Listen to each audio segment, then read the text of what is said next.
Hello everyone, I am hero ভূত FM থেকে আমি আছি আপনাদের সাথে সম্পূর্ণ একটি নতুন ভিডিও নিয়ে। আর ঘটনাটা পাঠিয়েছে গাজীপুর থেকে নাহিদ, তার বাড়ি গাইবান্ধা জেলায়।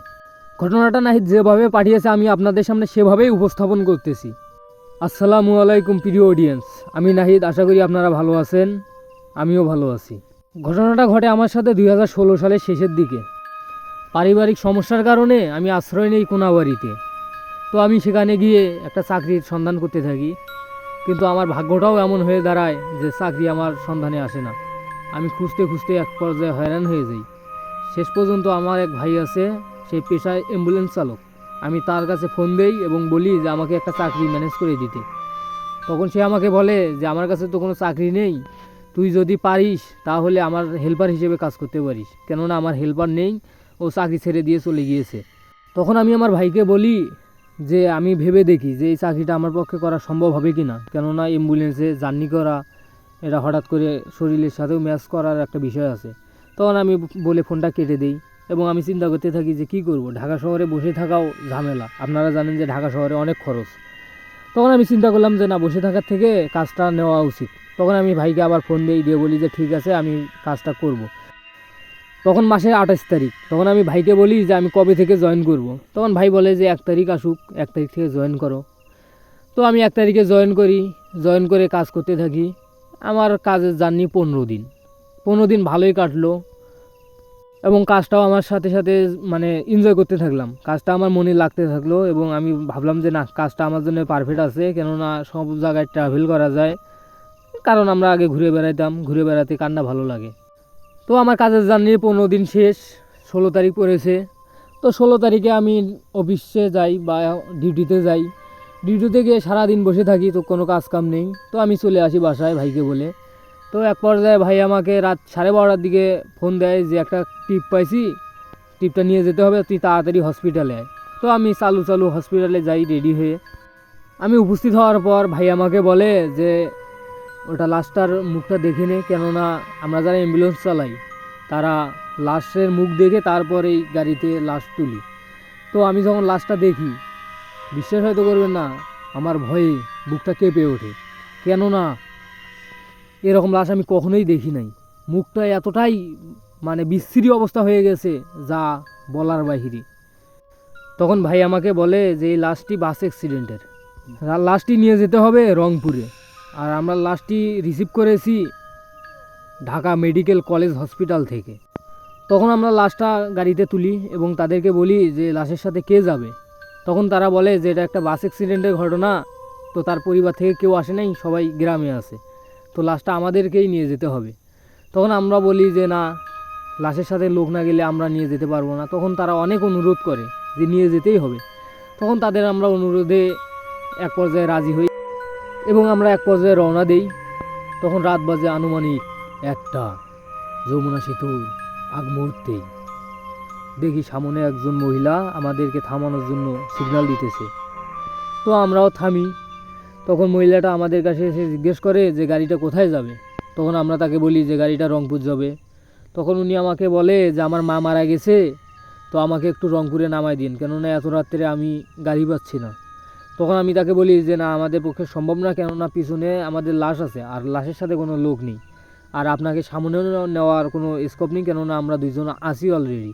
তখন উনি জানায় যে সমস্যা নেই, তার মা মারা গেছে, সে লাশের সাথেই যেতে পারবে, কেননা তার রংপুর পৌঁছাতেই হবে এবং তার মাকে দেখতেই হবে শেষ দেখা।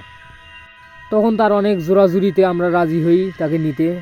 এক পর্যায়ে তাকে লাশের পাশে একটি সিটে আসন দেই যে এখানে বসে যেতে হবে। তখন সে রাজি হয় এবং সেখানে বসে। তো আমরা গাড়ি আবার চালু করি রংপুরের উদ্দেশ্যে। তো যমুনা সেতুতে টোল প্লাজায় টোল দিয়ে আমরা যখন যমুনা সেতুর মাঝখানে যাই, তখন গাড়ির ভিতরে আচমকা ধস্তাধস্তির শব্দ শুনতে পাই। এতটাই শব্দ আসতে থাকে যে গাড়িটা মনে হয় ভেঙে যাবে, এরকম অবস্থা। এখন যমুনা সেতুর মাঝখানে থামাটাও নিরাপদ নয়, কেননা হাইওয়ে, ওখানে থামাও আইনত অপরাধ। সে কারণে আমরা চিন্তা করি যে যমুনা সেতুর ওই পাশে গিয়ে আমরা দাঁড়াবো এবং দেখব যে কি হয়েছে গাড়িতে। তো আমরা যমুনা সেতুর ওই পাশে যাই এবং দাঁড়াই এবং ঝাঁপ খুলে দেখি যে ভিতরে কিছু হচ্ছে কি না। তখন দেখি যে না, কোনো কিছু হচ্ছে না, মহিলা বসেই আছে। তখন মহিলা বলে যে কি হলো, আপনারা বারবার গাড়ি থামাচ্ছেন, অথচ আমরা একবারেই গাড়ি থামাইছি। তাও মহিলা এতটাই চেতে গেছে যা বলার বাহিরে। তখন বলে যে আমার মা মারা গেছে আর আপনারা গাড়ি থামাতেছেন, লেট করতেছেন, একটু তাড়াতাড়ি যান না। পরে আমরা আবার গাড়ি চালু করি এবং রংপুরের উদ্দেশ্যে রওনা দিই। রওনা দেওয়ার 20 মিনিট পর্যন্ত স্বাভাবিকভাবেই গাড়ি যেতে থাকে এবং আবার 20 মিনিট পর ভিতরে ধস্তাধস্তি শুরু হয়। এবার আবার এমন ধস্তাধস্তি যে মনে হয় আমার যে ভাই আছে গাড়ি চালাতে পারে না, মনে হয় গাড়ি তার নিয়ন্ত্রণে নেই। তো সে গাড়ি ব্রেক করে এবং আবার পিছনে গিয়ে দেখে যে পিছনে কি হচ্ছে, পিছনের অবস্থা কি। তখন আমরা আবার ঝাঁপ খুলে দেখি যে আবার সব কিছু স্বাভাবিক, মহিলা বসেই আছে এবং লাশও ঠিকভাবেই আছে। তখন মহিলা আবার চেতে যায় যে আপনারা বারবার কি শুরু করেছেন, বারবার গাড়ি থামাচ্ছেন, আমার চালু চালু যেতে হবে, কেননা আমার মাকে দেখতে হবে, আমার জন্য সবাই অপেক্ষা করতেছে। তখন আমরা কোনো কথা না বলে আবার গাড়িতে উঠি এবং আবার গাড়ি চালাতে শুরু করি। আমরা আবার রওনা দিই এবং যেতে থাকি। আধা ঘন্টা আবার কোনো সমস্যা হয় না এবং এক পর্যায়ে আবার ধস্তাধস্তি শুরু হয়ে যায়। তখন আমরা আবার থামি এবং দেখতে চাই যে ভিতরে কি হয়েছে। এবার আমরা ঝাঁপ খুলে মহিলাকে জিজ্ঞেস করি যে ভিতরে কি কোনো সমস্যা হচ্ছে।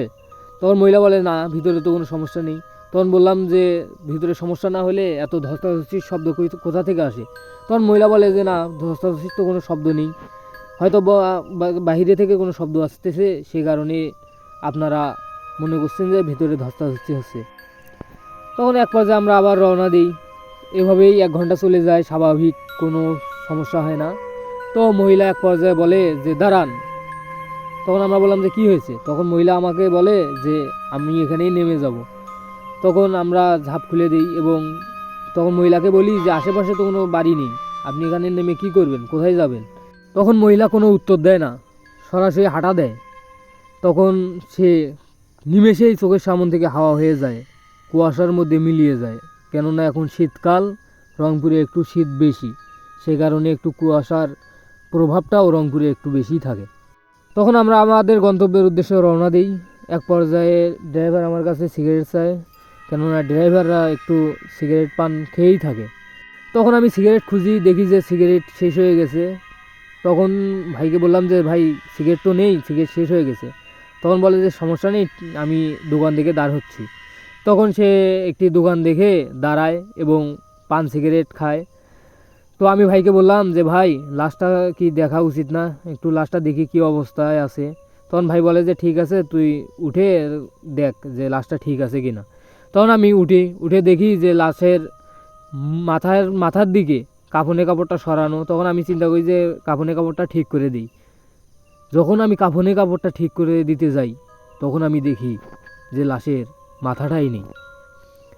আমি সেখানেই এতটা ভয় পেয়েছি, ওখানেই আমি সেন্সলেস হয়ে গেছি।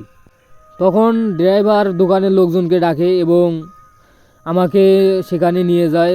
দোকানে নিয়ে গিয়ে মাথায় পানি দেয় এবং আমার জ্ঞান ফেরায় এবং লাশের মাথা নেই এটা নিয়েও আমরা বেশ চিন্তিত হয়ে পড়ি। তখন সেখানে এক হুজুর ছিল, তখন সে হুজুর আমাকে বলে যে হয়তো তোমরা কোনো খারাপ জিনের আশ্রয়ে বা চক্করে পড়েছো, কেননা এটা একটা লাশ, এমনকি এই লাশটি হয়তো অ্যাক্সিডেন্টের লাশ।